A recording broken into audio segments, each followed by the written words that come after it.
Sí, sí, ahí está. Gracias. Buenas tardes otra vez. ¿Cómo estamos? ¿Bien? Qué bueno, gracias a Dios. Gusto verles a todos aquí reunidos. Es un gusto para nosotros. Y quiero compartirle que a partir de este domingo y los siguientes 3 domingos vamos a hablar de temas muy delicados que se deben de tomar desde una perspectiva muy cuidadosa.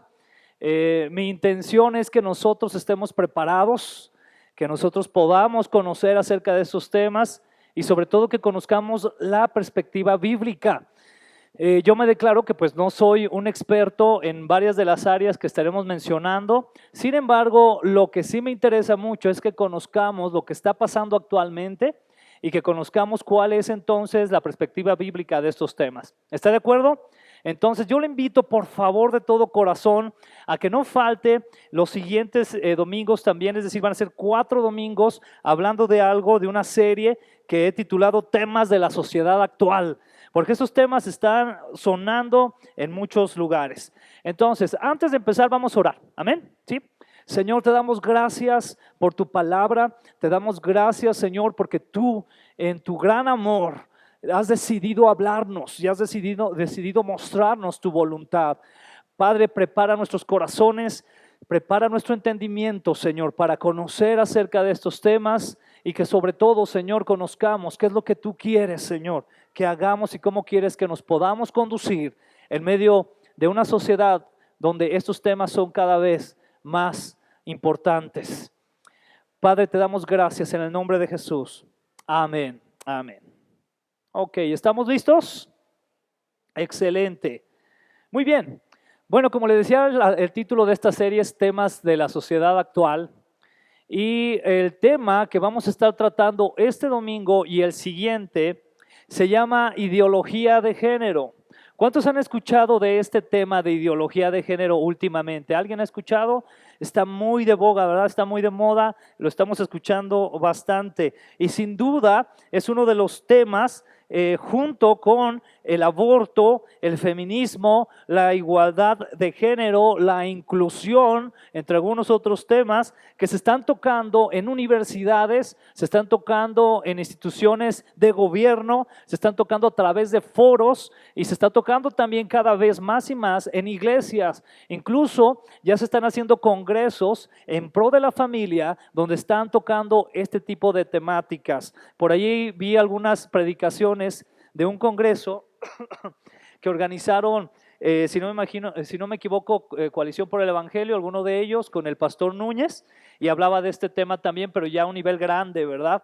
Entonces, es un tema que se está tocando mucho. Es un tema también que si nosotros vamos al internet, vamos a encontrar un montón de información, un montonal de información, mucha de ella muy probablemente no documentada o información que no es fidedigna, pero vamos a encontrar un montón de información en internet. Ya lo mencioné, se habla de este tema en instituciones como escuelas, universidades, iglesias, foros, etcétera.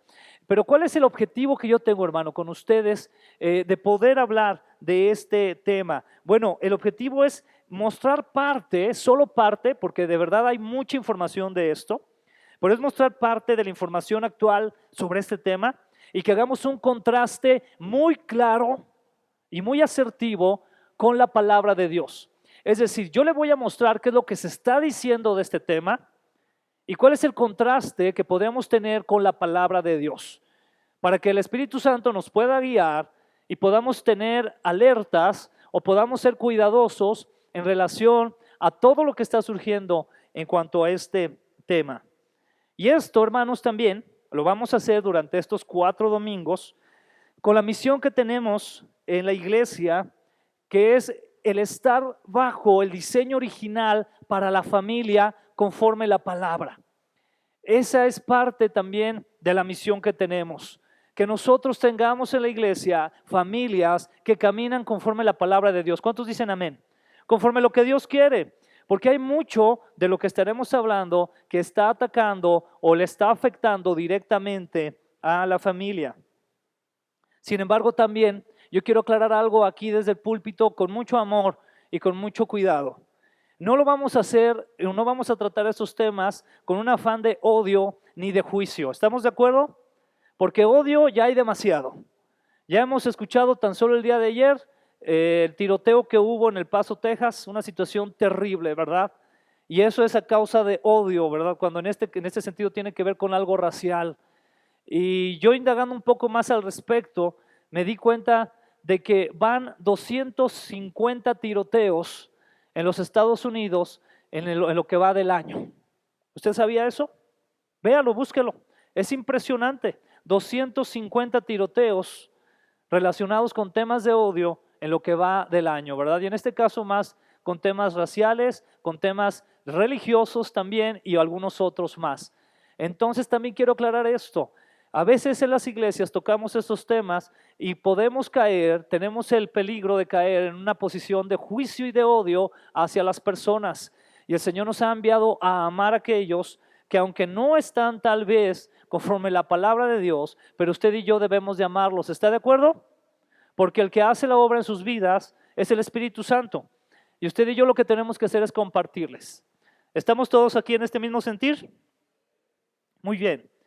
Entonces, haciendo este contraste bíblico, vamos a estar trabajando con las diferentes temáticas de los siguientes 4 domingos. Y sobre estas mismas 4 temáticas vamos a trabajar como unos ejes en cuanto a los versículos bíblicos, es decir, versículos que tienen que ver con el cuidado que tenemos que tener con estas temáticas. Y el primero lo encontramos en 2 de Timoteo, capítulo 3, versículos del 16 al 17. 2 de Timoteo 3, 16 al 17. Perdón, yo sé que comúnmente no hago esto, pero les puedo encargar poquita agua, por favor, porque ahora siendo bien raro de la garganta.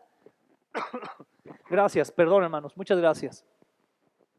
Segunda de Timoteo capítulo 3, 16 al 17 dice así: toda la escritura es inspirada por Dios y es útil para enseñarnos lo que es verdad y para hacernos ver lo que está mal en nuestra vida. Nos corrige cuando estamos equivocados y nos enseña a hacer lo correcto. Dios la usa para preparar y capacitar. Muchas gracias, Memo, muchas gracias. Y capacitar a su pueblo para que haga toda buena obra. Aquí hay algunas partes de este versículo que yo quiero subrayar y que tendrán que ver con lo que estamos o lo que estaremos hablando en estas temáticas. El primero, toda la escritura es inspirada por Dios. Usted y yo como creyentes nos debe de quedar más que claro que la palabra de Dios, la Biblia, es un escrito que ha sido inspirado por Dios y por lo tanto es de Él. Nos queda claro eso. Nos dice que tiene una utilidad y que la utilidad que tiene es enseñarnos lo que es ¿qué? Verdad. Porque en el transcurso de la vida, en el transcurso de las diferentes culturas, vienen ideas o ideologías, filosofías, y no todas ellas son verdad, sino que trabajan a partir de la mentira o del engaño. Sin embargo, la palabra nos enseña todo lo que es verdad. ¿Cuántos dicen amén? Y nos hace ver lo que está mal. Si queremos saber realmente si algo está mal, tenemos que ir a la Escritura, más allá de nuestros juicios personales, más allá de nuestras perspectivas o ideas. Lo que dice la Escritura lo enseña con claridad. ¿Estamos de acuerdo? Enseguida, también nos dice que específicamente nos enseña lo que está mal. ¿En dónde? ¿Qué dice el versículo? En nuestra vida. Y eso es algo tremendo, porque la Biblia entonces se convierte como en un espejo, donde cuando nosotros lo vemos, a los primeros que nos señala es a quienes, a nosotros, pero a veces estamos demasiado acostumbrados también a señalar primero a los demás. ¿Está de acuerdo? Y aquí dice este versículo, nos enseña lo que está mal en la vida del hermano. No dice eso, ¿verdad? ¿Lo que está mal en quién? En nuestra vida. Eso es muy importante. Y si sucede eso, también nos dice aquí Timoteo, que entonces nos corrige cuando estamos equivocados. ¿Cuántos hemos estado equivocados en la vida? Muchas veces, pero podemos ir a la palabra de Dios y la palabra de Dios nos va a corregir. También nos dice que nos enseña a hacer lo correcto, como sociedad, como hijos de Dios principalmente, a proceder de la manera adecuada ante esta sociedad, a hacer lo que es correcto. Dios la usa también para preparar y capacitar a su pueblo para que haga toda buena obra. ¿Cuántos de los que estamos aquí queremos hacer buenas obras? Amén. ¿Qué nos capacita? La palabra de Dios nos va a capacitar. ¿Está de acuerdo, hermano? Enseguida quiero leerle otro versículo que vamos a estar también tomando mucho en cuenta para lo que estaremos hablando. Y le hablo un poquito del contexto de este versículo, porque es un versículo de Isaías. Isaías capítulo 16. Ay, perdón, aquí creo que, no sé si lo puse yo mal. Bueno, aparece aquí como Isaías 5:20. Ayúdeme, ¿está Isaías 16:20 o 5:20? Si alguien lo encuentra, me puede corregir para dejar específicamente bien claro este versículo, por favor. ¿Está Isaías 16:20 o 5:20, hermanos? Este versículo. 5:20, muchas gracias, yo lo tengo aquí mal. ¿Qué dice aquí Isaías 5:20? Dice lo siguiente: qué aflicción para los que dicen que lo malo es bueno y lo bueno es malo, que la oscuridad es luz y la luz es oscuridad, que lo amargo es dulce y lo dulce es amargo.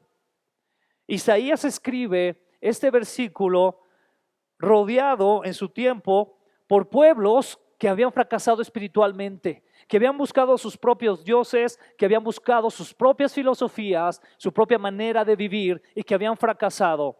Porque solamente encontramos el éxito en la relación hombre y Dios cuando escuchamos precisamente su palabra. También Isaías da una referencia muy clara en este libro y en este contexto hacia el Mesías. ¿Qué quiere decir? Isaías escribe en un momento donde había una decadencia, como en muchos momentos en la palabra, una decadencia de la sociedad, y empieza a apuntar hacia el Mesías. ¿Quién es el Mesías? Cristo Jesús. Y habla también en este contexto de un juicio venidero. Iba a acercarse ya el imperio asirio, y esto era como una disciplina por causa de los pecados del pueblo de Israel. Les habla entonces del juicio de Dios y también de la salvación. Entonces, ¿qué hace Isaías? Isaías comienza a hablar de un pueblo que está en decadencia espiritual y le empieza a decir: vendrá un Mesías que te va a redimir, pero antes de eso viene juicio para tu vida. ¿A cuánto nos gusta ese tipo de palabra? Está difícil, ¿no? Está fea, ¿no? O sea, el Señor te va a salvar, te va a redimir, pero por causa de tu vivir, por causa de tus acciones, va a venir juicio para ti. Pero no te agüites, después te redimiré. Pero es palabra dura. ¿Está de acuerdo? Y entonces, en este tiempo, podemos ver que Isaías escribe esto para decirle al pueblo: cuidado con lo que les rodea y lo que están escuchando y lo que ustedes están creyendo o han permitido que sea parte ahora de su vida por influencia de pueblos o de culturas que no buscaban al Señor. Y por eso, repito el versículo, es que Isaías les dice: qué aflicción para los que dicen que lo malo es bueno y lo bueno es malo, que la oscuridad es luz y la luz es oscuridad, que lo amargo es dulce y lo dulce es amargo. Este contexto nos suena algo parecido a lo que vivimos en la actualidad, porque actualmente decimos de muchas cosas: bueno, eso no está tan mal, bueno, eso no es tan malo.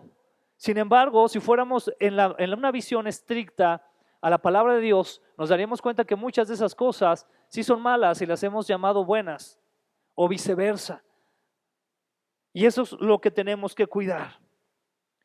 El siguiente versículo lo encontramos en Primera de Pedro, capítulo 3, versículo 15. Y ya estuvimos hablando acerca de Primera de Pedro, ¿ustedes lo recuerdan? Y hablábamos de que Pedro le está escribiendo a una iglesia sufriente, una iglesia que ha tenido que huir, que se ha dispersado porque está siendo perseguida, los están matando, los están aprisionando, están pasando un momento muy difícil.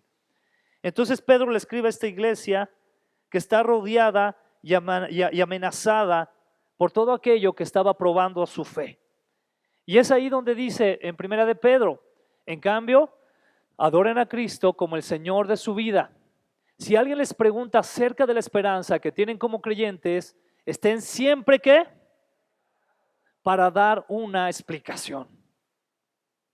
Estos 3 versículos son muy importantes en todo lo que hablaremos, porque por un lado estaremos hablando de temas que si los vamos a contrastar con la palabra de Dios, nos vamos a dar cuenta que aunque la sociedad cada vez nos los pinta como algo que está bien, que es normal, probablemente la palabra nos diga que no es así. Pero entonces tenemos que estar preparados. Por eso debemos de conocer de estas temáticas. ¿Estamos listos? Amén. Entonces, en ese sentido, vamos a iniciar primeramente con esta temática. ¿Qué es la ideología de género? ¿Qué es la ideología de género? Algunos teóricos mencionan acerca de este tema, hermanos, mencionan que no hay una definición como tal. Hay quienes dicen, realmente no hay una definición, o sea, existe la ideología de género, pero no se puede todavía definir. Sin embargo, hay algunos otros expertos en esta área que sí llegan a definir esta temática. Y yo le voy a leer algunos de los lugares donde podemos encontrar un poquito acerca de estas definiciones. Déjenme ver si las tenemos por aquí antes de esta. Le voy a leer esta primera. Según Google, cuando usted pone en Google el comando define, ¿verdad? O define, como lo puedan ustedes trabajar, aparece lo siguiente. Dice así: la ideología de género establece una cuádruple disociación en el ser humano. El sexo biológico, es decir, cuerpo con el que se nace. La identidad de género, es decir, la identidad que siente la persona y que puede coincidir o no con el sexo biológico. El rol de género, que es el rol social de hombre o mujer, el cual viene determinado por la sociedad. Por ahí también en alguna otra fuente, que si buscamos en internet vamos a encontrar muchísimo, que viene en una página, se llama Bioética Wiki, y dice así: la ideología de género es el resultado final de un movimiento de pensamiento alrededor de la significación del término género y un modo concreto de relacionar el género con el sexo. Aquí vamos a ir analizando palabras que van a ser clave para poder llegar a un contraste, repito, un contraste bíblico. ¿Estamos de acuerdo? Hay un autor actualmente, Agustín Laje, que es un politólogo argentino y que ha estado trabajando mucho acerca de esta temática. Y él dice lo siguiente como definición acerca de la ideología de género. Él dice que es el conjunto de ideas anticientíficas que con propósitos políticos autoritarios desarraigan a la sexualidad humana de su naturaleza y la explican monopólicamente por la cultura. Son definiciones muy como complicadas, ¿verdad? Si a veces no estamos muy acostumbrados a leer este tipo de definiciones, nos pueden confundir un poco. Pero de estas definiciones que les he compartido, me gustaría que en resumen podamos obtener palabras o frases clave acerca de estas definiciones. ¿Está de acuerdo? ¿Cuáles son entonces estas palabras clave que podemos sacar de aquí? La primera es cuádruple disociación. Es decir, como si la ideología de género nos estuviera hablando aparte de 4 aspectos que se separan entre ellos, que pareciera que tienen algo en común, pero realmente no lo tienen, según lo que está transmitiendo la ideología de género. También habla de un movimiento de pensamiento, es decir, es un pensamiento que se está moviendo en la actualidad, dando a conocer esta ideología. Tiene que ver también con la relación género-sexo, que también hace ahí una separación. Tiene que ver con un conjunto de ideas. Y finalmente, tiene que ver específicamente con la sexualidad humana, con la naturaleza de la sexualidad humana, podríamos decirlo, y con la cultura del humano.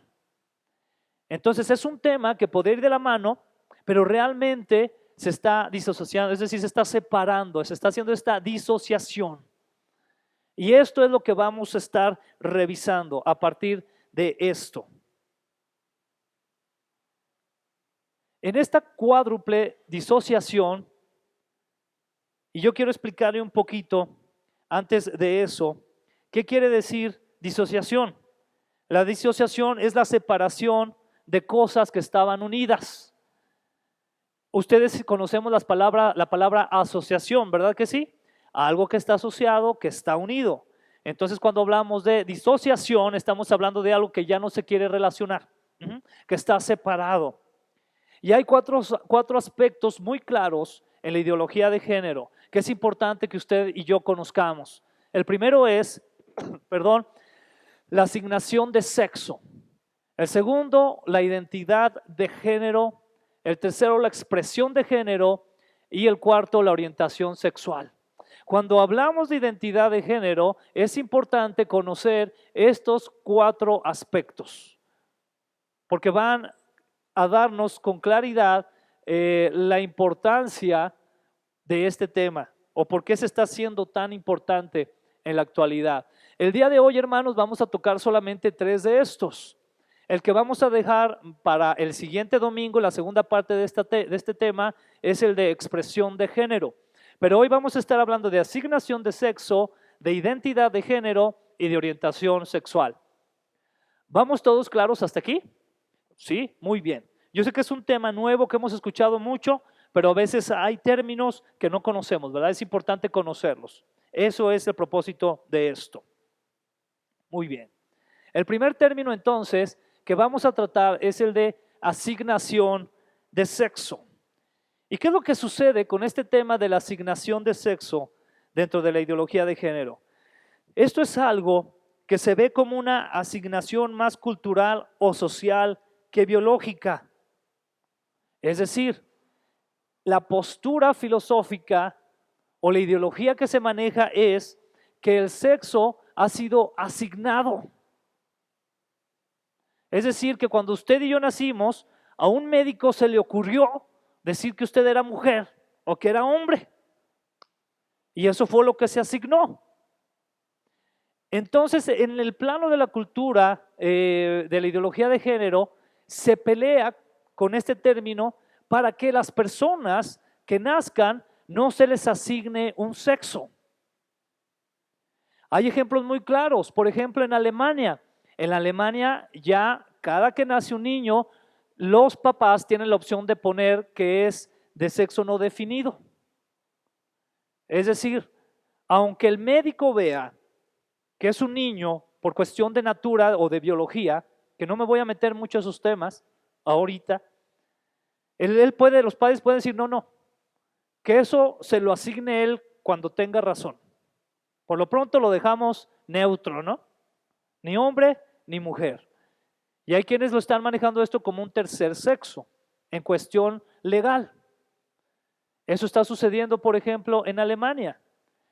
Pero hay otros países donde, por ejemplo, ya es ilegal que un papá decida llamarle niño o niña a la criatura.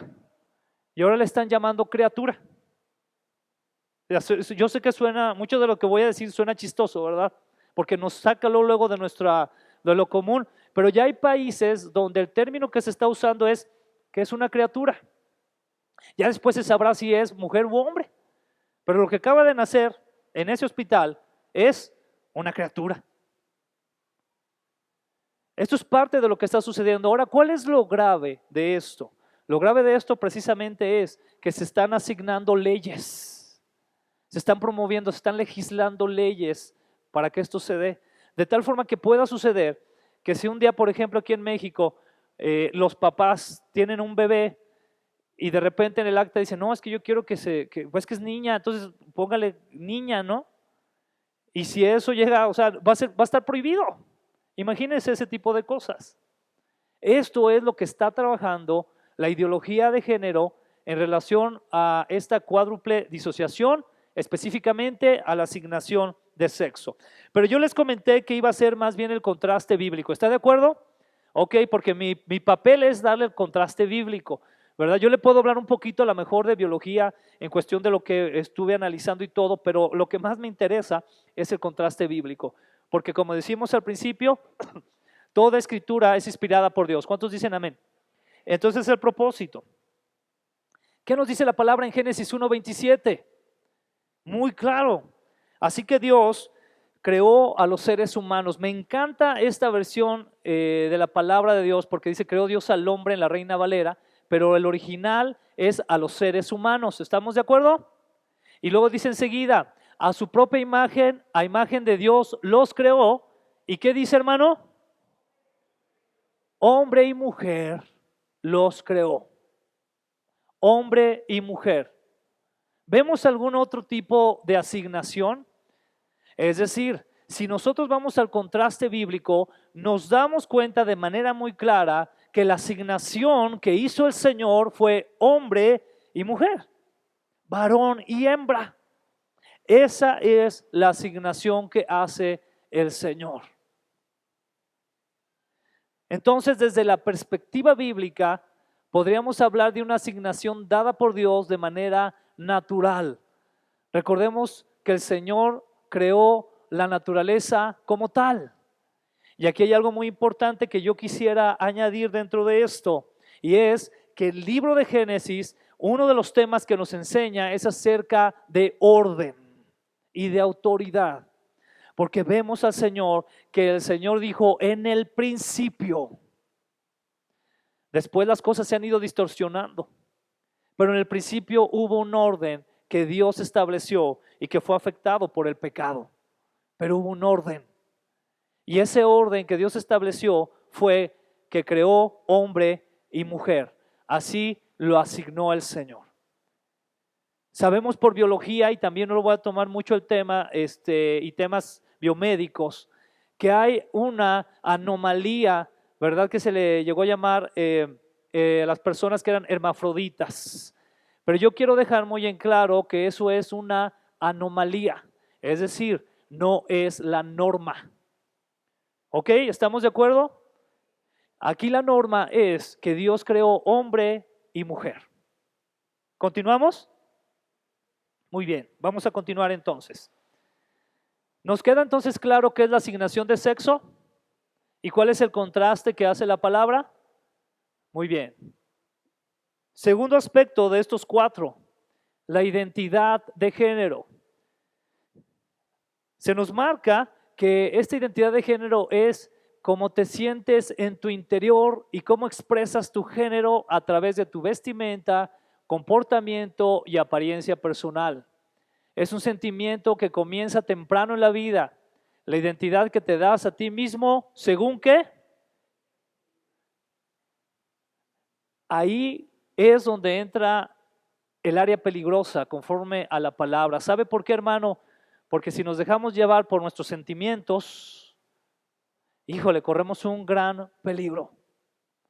Si nos dejamos llevar más por nuestras emociones y sentimientos que por lo que está establecido en la palabra, corremos un gran peligro. Y aquí es donde comienzan a surgir algunos aspectos que son muy importantes de analizar. Y el primero de ellos en cuestión de la identidad que estamos hablando, que es lo que, con lo que uno se siente identificarse, ¿ok? O sea, es decir, es que yo siento que me identifico más con este género que con este, ¿no? Pero entonces eso se le llama una disforia de género, una disforia de género. ¿Y qué es esto, verdad? Como término opuesto a euforia, designa disgusto, desajuste o malestar. La disforia de género es, por tanto, el disgusto, desajuste o malestar con el sexo biológico que le ha correspondido al sujeto. En otras palabras, un hombre que no se siente a gusto o que siente malestar de ser hombre y prefiere el género de ser mujer. O una mujer que se siente no conforme o que no está a gusto con su género de mujer y prefiere un género masculino. Ahora, dentro de la disforia, creo que ya nos queda muy claro a nosotros que existe el homosexualismo y el lesbianismo. ¿Estamos de acuerdo? Y en esa disforia que precisamente se da es porque no hay, es decir, no están conformes con su sexo biológico. ¿Hasta aquí vamos claros? Ahora les voy a decir algo para que lo podamos comprender todavía mejor hacia dónde va caminando esto, que está lleno pues de confusión. Vamos a ver por qué. Creo que todos nosotros, como mencioné, conocemos muy bien los términos homosexual o lesbiana. ¿Sí lo conocemos? Hemos escuchado de él. Bueno, yo le tengo una noticia. La ONU ha establecido, perdón, un listado de 114 opciones de identidad de género. Si usted pensaba que eran 2 o 3, ya no son 2 o 3, ya son 114 opciones. Y esto es verdaderamente confuso. Y una de las cosas que sabemos que el enemigo trata de hacer desde el principio es confundirnos. El ejemplo más claro está en la serpiente, ¿verdad? Ya lo hablamos eso. Cuando la serpiente le dijo a Eva, con que Dios te dijo, pero no te dijo, comienza a crear confusión. Ahora, estas 114 opciones que vienen desde un aspecto, imagínense una institución, una dependencia como la ONU, que está hablando de las ideas generales del mundo, de nuestra sociedad, y que esté difundiendo esto. Yo le voy a presentar algunas. ¿Está listo? Para que podamos ver de qué se trata. Yo sé que está muy chiquita a lo mejor la letra, pero le voy a leer algunas muy representativas, porque pues es una listotota, ¿verdad? Ya se imaginará. De cualquier forma no puse todas, pero sí quiero subrayar algunas de ellas. Por ejemplo, existe uno de los géneros que es el adamasgénero. Adamasgénero. ¿Esto qué quiere decir? Este es un género que se rehúsa a ser categorizado. Voy a repetirlo. Es un género que se rehúsa a ser categorizado. Es decir, un género que dice, yo no quiero ser de ninguno. Imagínense, ¿no? ¿Es confuso, hermano? Yo creo que es muy confuso. Si de por sí ya la humanidad está confundida, imagínense ahora. Le voy a leer otro género. Este género se llama agénero fluido, o en inglés agender flux. Se oye más padre, ¿verdad? ¿Y este qué quiere decir? Ser la mayor parte del tiempo neutral o agender o sin género, pero teniendo pequeños cambios hacia otros géneros, haciéndolos semigénero debido a la constancia de ser agender. Yo cuando leía esto me quedaba, ay, como que iba entendiendo y de repente otra vez me regresaba y otra vez entendía y yo otra vez no podía entender. Es confuso, esa es la realidad. ¿Quiere conocer otros? Hay otro género que se llama amarégénero. Amarégénero. Es un género que cambia dependiendo de quién uno se ha enamorado. ¡Wow!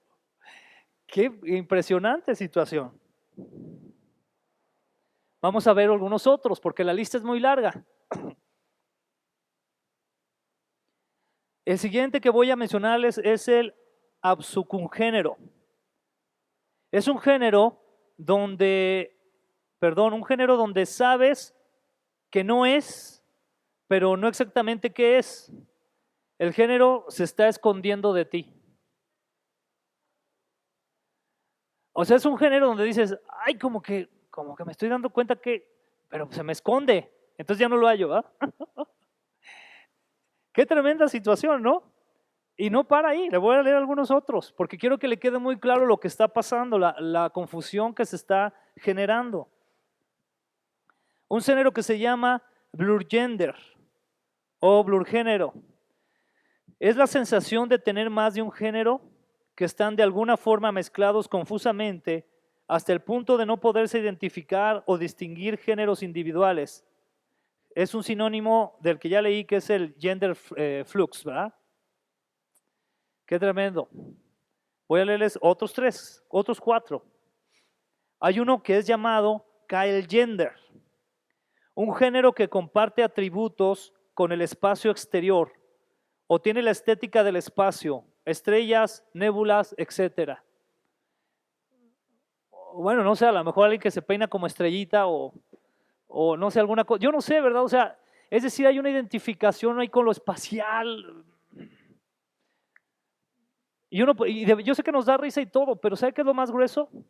Que esto lo sacaron de personas que así se sienten.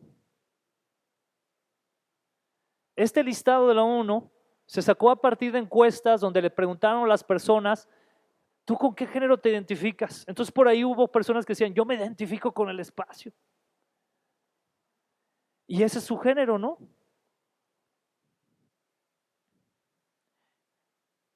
El siguiente género es el género domgender o domgénero. Y esto es tener más de un género, sin embargo, uno de ellos es más dominante que el resto. Voy a continuar con los últimos dos. Bueno, que creo que ya no los había abierto los otros. No alcanzo a leer, pero lo voy a continuar leyendo. El siguiente es el espigénero. Espigénero, así es. Un género que está relacionado a ser un espíritu o existir en un plano extradimensional o más. Como los Avengers. Algo así. Está increíble, ¿no?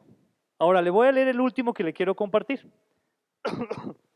Este es el mejor de todos, ¿verdad? Porque este nos va a evitar muchos problemas. ¿Está listo? ¿Sí? Este es el pangénero. Este es tener todos los géneros a la vez. O sea, ya para que nadie batalle, ¿verdad? Pues ¿de qué género eres? Pues de todos. Ah, soy un pangénero, soy de todos los géneros, ¿verdad? ¡Wow! O sea, eso es algo tremendo. Y aquí me faltaron todavía otros dos listados de todavía más que hay. Son 114. 114. Yo quiero preguntarle con toda honestidad, haciendo uso de la razón, más allá de la fe, ¿no? ¿Esto es confuso? Es muy confuso. Si de por sí ya nos cuesta trabajo darle consejos a nuestros hijos, ahora imagínese. Decirle, hijo, es que no llegues tarde por esto, por aquello. Ahora imagínese cuando lleguen y le digan, oye, mamá, es que yo quiero que me digas más o menos, si tú te acuerdas, mi abuelo, ¿cuál de los 114 géneros fue para yo saber? Complicadísimo. Y esto es porque se basa en el sentir. ¿Cómo te sientes tú? Yo podría decir que en ocasiones me siento bien enojado, entonces soy Hulk género. Me pongo como Hulk.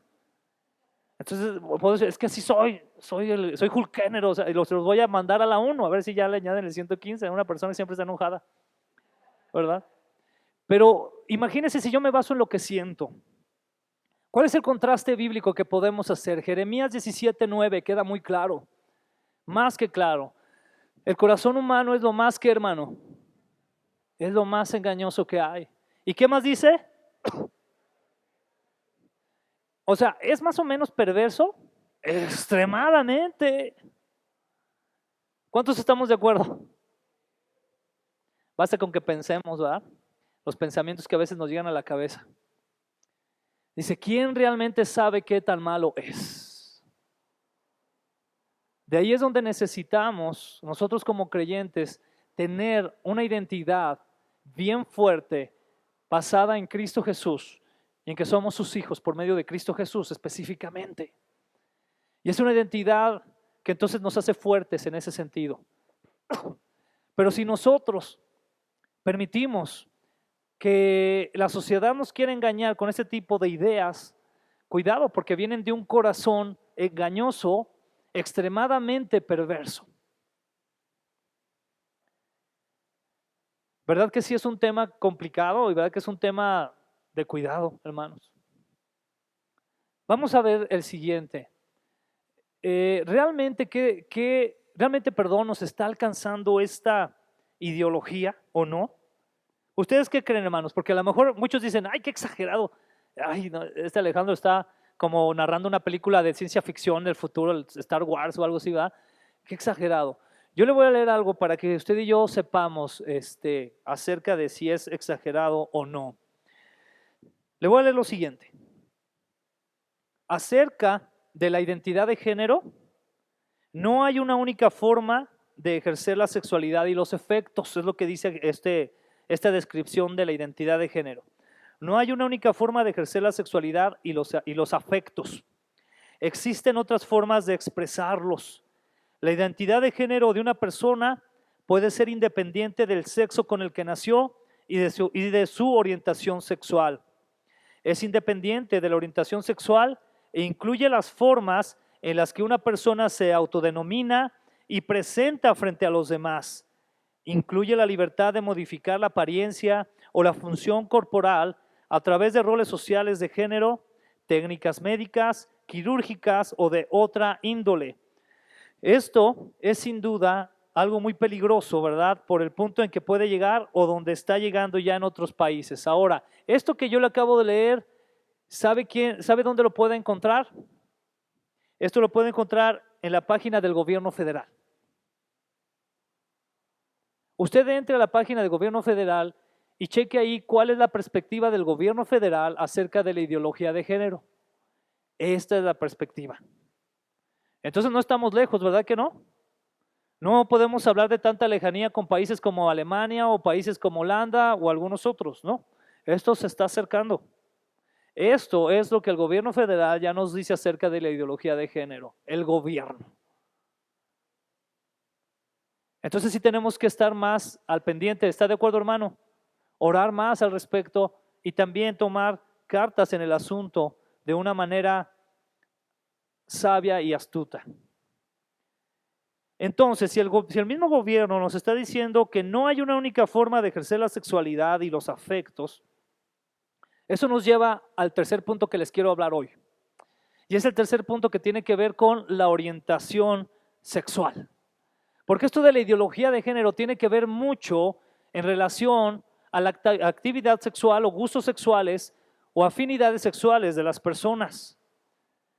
Entonces tenemos lo siguiente: la orientación sexual en la ideología de género es el género hacia el cual se siente la atracción sexual. Y aquí se empieza a incluir ya temas como la pedofilia o la zoofilia. Es decir, ya no solamente es de que un hombre se sienta atraído hacia otro hombre o una mujer se pueda sentir atraída hacia otra mujer, sino de adultos que se sienten atraídos sexualmente hacia menores de edad o hacia animales. Esa es la orientación sexual, hacia dónde está orientada la persona sexualmente hablando. Le quiero leer algunos ejemplos. Por ejemplo, el Tribunal Supremo de Canadá ha legislado los actos sexuales con animales en Canadá siempre y cuando no haya penetración ni ninguna lesión. Voy a hablar algunos términos que sé que son complicados, pero yo le pido a usted que sea sabio lo que le estoy diciendo, ¿verdad? Vamos a ser maduros en este sentido, amén. Pero qué tremenda situación, o sea, el decir, ok, está bien, pueden tener un coito con un animal, pero que no haya penetración. Hay perversidad en eso. Es lo que acabamos de ver de Jeremías, ¿verdad? El corazón está lleno de perversidad, es engañoso. Pero aquí está la apertura aún legal acerca de este tipo de situaciones. Le quiero leer algunos otros ejemplos también.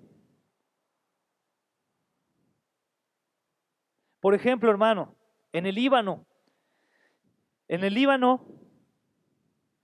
está permitido que los hombres tengan relaciones sexuales con los animales de forma legal, pero hay un pequeño asterisco aquí en esta permisión. ¿Sabe cuál es? Mientras sean hembras.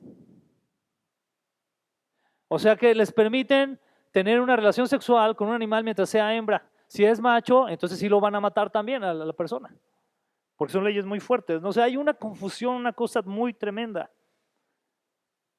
Por eso nos dice aquí, de lo contrario, el acto será castigado con la muerte porque es visto como una práctica homosexual. Es decir, es visto como una práctica homosexual con animales. En España, la zoofilia, por ejemplo, no está prohibida expresamente. Sin embargo, por lo mismo, está como permitida. En Estados Unidos, 16 de sus estados, o en 16 de sus estados no es considerado delito tener relaciones sexuales con animales. En 16 de sus estados. Algunos de esos estados son el Distrito de Columbia, Hawái, Islas Marianas del Norte, Kentucky, Nuevo México, Nevada, etcétera, etcétera. En Dinamarca, es un país que tolera que las personas mantengan sexo con animales a tal grado que se ha convertido en un destino de turismo sexual con animales para clientes de Noruega, Alemania, Holanda y Suecia principalmente. Está la situación muy fea, ¿eh? Realmente es una situación que está muy tremenda. Ahora, ¿cuál es el contraste bíblico que podemos hacer en relación a este punto? Y yo les quiero leer algo que el apóstol Pablo le escribe a los romanos. Y les escribe a los romanos porque los romanos estaban, o la iglesia que estaba en Roma, estaba dentro de una cultura que ya para este momento estaba en una decadencia moral, ética muy fuerte. Cuando Pablo le escribe a los romanos, es decir, a la iglesia en Roma, le escribe a una iglesia donde la cultura acostumbraba, por ejemplo, que los jóvenes o los niños pudieran iniciar relaciones sexuales a los 12 años. Para que no nos asustemos, es increíble que, por ejemplo, en nuestro estado ya está registrado que las relaciones sexuales se llegan a iniciar a partir de los 10 años, en algunos casos. Otra de las costumbres que tenían en Roma cuando Pablo les escribe eran las famosas orgías religiosas o bacanales, donde se reunían muchas personas y tenían relaciones sexuales unos con otros. La pederastía era legal. Solamente se decía que no fuera con menores de 12 años. Existía la esclavitud sexual. Es decir, se tenían esclavos o se conseguían esclavos específicamente para que las personas pudieran tener relaciones con esos esclavos. De hecho, había una idea muy tonta, ¿no? Y la idea era que tenían permitido casi cualquier tipo de sexualidad siempre y cuando, en el caso de los hombres, no fueran ellos objetos de placer. Es decir, tenían que ver a la persona, a la mujer, al niño, etcétera, como el objeto de placer y ellos no permitirse ser objetos de placer. Lo que habla de esclavitud y de sometimiento. Ese no es el plan de Dios. Ese no es el plan de Dios. Calígula tuvo relaciones sexuales con todas sus hermanas. Tiberio practicó sexo con recién nacidos. Hacía que le trajeran recién nacidos para poder tener relaciones de sexo oral con ellos. A esta iglesia que estaba en Roma, que estaba rodeado de estas prácticas, es que Pablo le escribe lo siguiente. Yo le estoy diciendo muy narrativo porque quiero que entendamos con mayor claridad por qué es que Pablo escribe lo que escribe. ¿Está de acuerdo, hermano? Vamos a ver qué les escribe entonces Pablo en Romanos capítulo 1, versículo 20 al 29. Es un capítulo tremendo. Y dice así. Lo voy a estar leyendo de aquí de la pantalla. Dice, pues desde la creación del mundo, todos han visto los cielos y la tierra. Por medio de todo lo que Dios hizo, ellos pueden ver a simple vista las cualidades invisibles de Dios, su poder eterno y su naturaleza divina. Así que no tienen ninguna excusa para no conocer a Dios. Pablo les está diciendo a esta generación perversa a la que les escribe ahí en medio de Roma, les dice, todos los que están haciendo lo que quieren hacer y que no toman en cuenta a Dios, no tienen excusa de decir que no saben que Dios existe, porque sí lo saben. La creación entera nos habla de que Dios existe, que Dios es real. ¿Ok? Y es lo que Pablo les menciona. Y enseguida les dice, es cierto, ellos conocieron a Dios, pero no quisieron adorarlo como Dios ni darle gracias. ¿Nos queda claro eso? Conocieron a Dios, pero no quisieron adorarlo como Dios ni darle gracias. En cambio, comenzaron a inventar ideas ¿qué? necias sobre Dios. Como resultado, la mente les quedó en oscuridad y confusión. Aquí me detengo un momento. ¿Qué es lo que puede estar sucediendo o a qué nos estamos arriesgando con este tipo de temáticas que cada vez son más comunes y que cada vez son más normales, entre comillas, para la sociedad? Ese es el riesgo, quedar en una oscuridad y en una confusión, sabiendo aún que hay un Dios al que no le agrada esto. Y es la misma situación que estaba viviendo en ese momento Pablo con los cristianos en Roma. Dice enseguida, afirmaban ser sabios, pero se convirtieron en completos, ¿qué? Necios. ¿Sabe que mucho de lo que se habla para defender este tipo de ideologías está basado precisamente en filosofías que buscan una sabiduría humana? Decir, este tema de la ideología de género está bien porque hay que reflexionarlo y hay que pensarlo bien y hay que analizarlo. Y este es el riesgo que corremos según la palabra. Afirmar ser sabios, pero convertirse en completos necios. Es una necedad. Versículo 23 dice, y en lugar de adorar al Dios inmortal y glorioso, rindieron culto a ídolos que ellos mismos hicieron con forma de simples mortales, de aves, de animales de 4 patas y de reptiles. Versículo 24. Entonces Dios, ¿qué hizo? Para que hicieran todas las cosas vergonzosas. Dios los abandonó para que hicieran todas las cosas vergonzosas que deseaban en su corazón. ¿Dónde las deseaban estas personas? Volvemos a Jeremías, ¿verdad? Engañoso es el corazón del hombre, más perverso que todas las cosas, no extremadamente. Es lo que su corazón quería, no era lo que Dios había establecido, no era lo que Dios había ordenado, era lo que su corazón quería. ¿Y saben qué hizo Dios? ¿Eso quieren? Eso tomen. Pero, dice enseguida la palabra, como resultado, usaron sus cuerpos para hacerse cosas viles y degradantes entre sí. ¿Para qué usaron sus cuerpos, hermanos? Para hacerse cosas viles y degradantes entre sí. Cambiaron la verdad acerca de quién, por una mentira. Y así rindieron culto y sirvieron a las cosas que Dios creó, pero no al Creador mismo, quien es digno de eterna alabanza. Amén. Y aquí viene algo todavía más tremendo. Por esta razón, Dios los abandonó ¿a qué, hermanos? A sus pasiones, es decir, era una pasión, algo que les gustaba, algo que les apasionaba. Y aquí empieza a ser Pablo muy descriptivo. Aún las mujeres, ¿qué hicieron?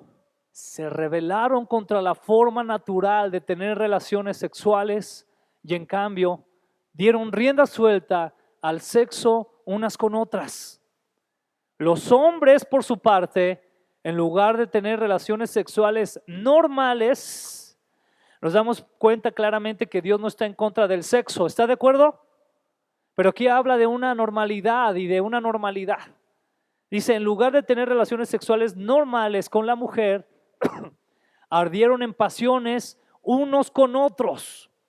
Los hombres hicieron cosas vergonzosas con otros hombres y como consecuencia de ese ¿qué? Ok, me detengo un poco ahí. No es un error de la vida, no es una cosa que sin querer lo hice. La palabra lo dice con claridad. Es un pecado y la iglesia muchas veces hemos caído en el error humanista, emocional, sensible, de a veces decir a las personas, pues tuviste un error en tu vida, ay pobrecito, pecaste. Y no lo dices tú, hermano, y a veces se menciona, no hagas eso porque van a decir que eres una iglesia juiciosa y estás nomás echando juicio. No, hermano, no es lo que tú dices, es lo que dice la palabra. Y mal haríamos entonces en querer cambiar la palabra de Dios a una cosa que a la gente no les vaya a hacer tanto daño, no les vaya a doler, ¿verdad? Es que ¿cómo lo diré que no les duela? No. No podemos hacer eso, porque cuando hacemos eso, entonces permitimos que la confusión, que el pecado comience a entrar, comenzamos a chiquear el pecado. Cuando aquí la palabra es muy clara. Este tipo de acciones, este tipo de actividades son un pecado delante de Dios. Y por causa de ese pecado, vemos ahí una coma y dice, sufrieron dentro de ¿qué? De sí el castigo que merecían. No voy a entrar mucho en temas médicos o por ejemplo relacionados a enfermedades de transmisión sexual, etcétera, etcétera, que esto va en aumento. Ya lo hemos hablado en otras ocasiones, incluso con material del hermano Josh McDowell.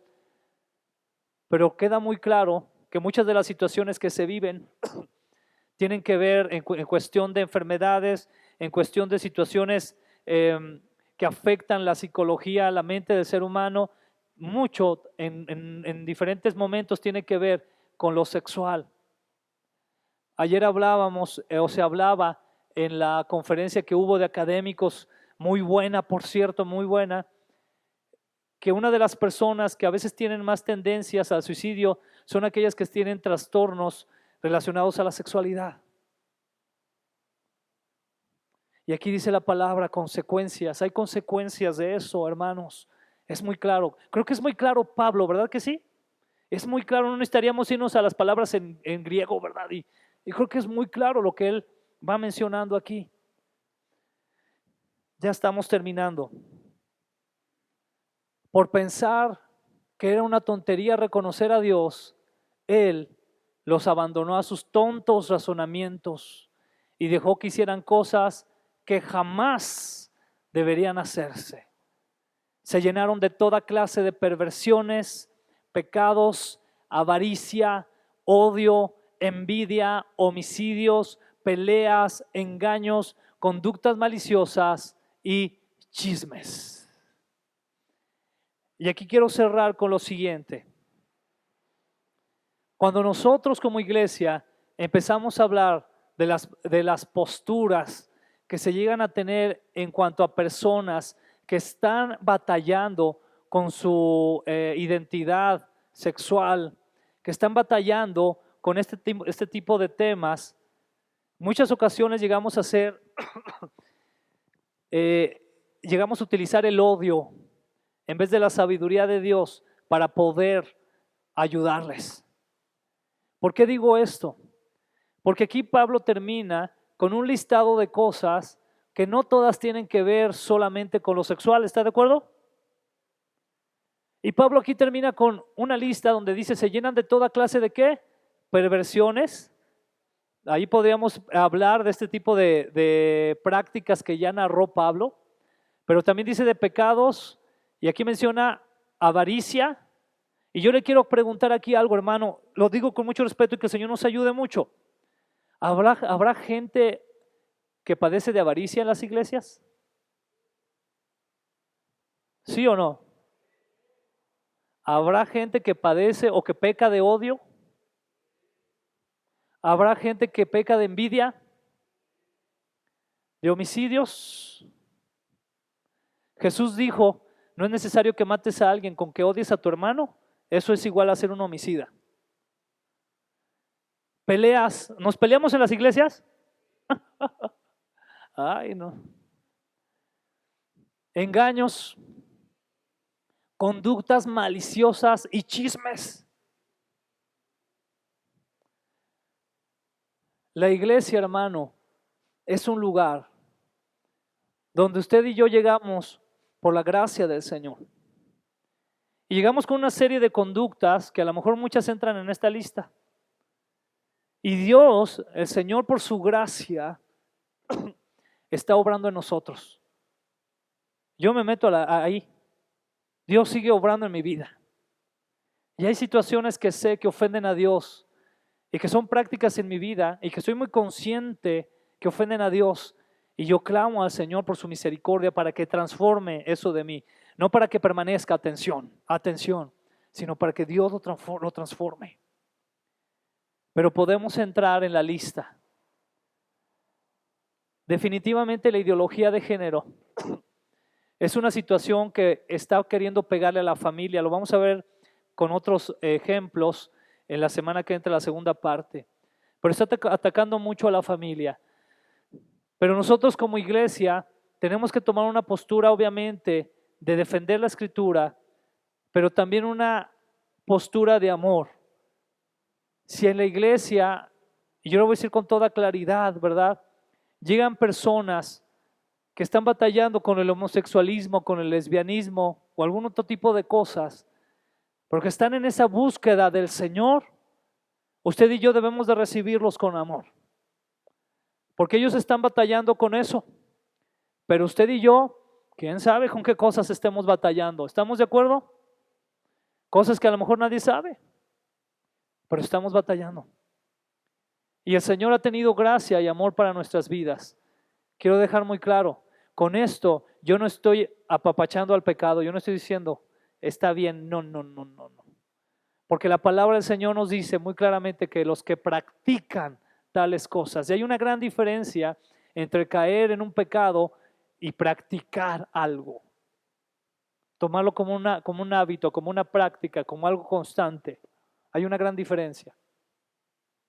Pero usted y yo como iglesia necesitamos tener mucho cuidado de nuestra conducta. Es decir, no decir, ay, es que esa persona es homosexual. Ay, hazte para allá, ¿no? Pues sí, pero a lo mejor tú eres un chismoso. Qué bueno que te hagas para allá para que él no se haga chismoso igual que tú. Entonces hay situaciones así, hermano. Entonces esto yo lo quiero dejar con mucho cuidado. ¿Estamos de acuerdo, hermanos? Con mucho cuidado. Es decir, no apapachamos al pecado. No. Pero debemos de tener ese amor a las personas por la misma gracia que hemos recibido nosotros por medio de Cristo Jesús. Hay una gracia preciosa del Señor en nuestra vida. Y hay gente que está sufriendo porque está confundida, porque no tiene la ayuda necesaria para poder salir de este pecado. Y usted y yo tenemos la respuesta en Cristo. Cristo es la respuesta. Amén. Vamos a ponernos de pie y vamos a orar al Señor.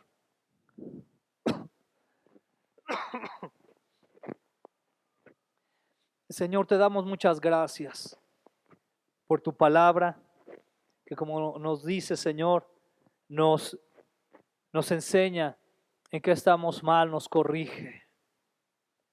Padre, ayúdanos a comprender cada día más tu palabra, pero sobre todo a amarla y a ser hacedores, practicantes de tu palabra.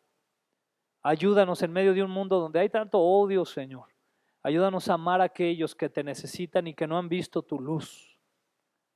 Ayúdanos a ser sal y luz en medio de una generación confundida, en medio de una generación perversa en extremo.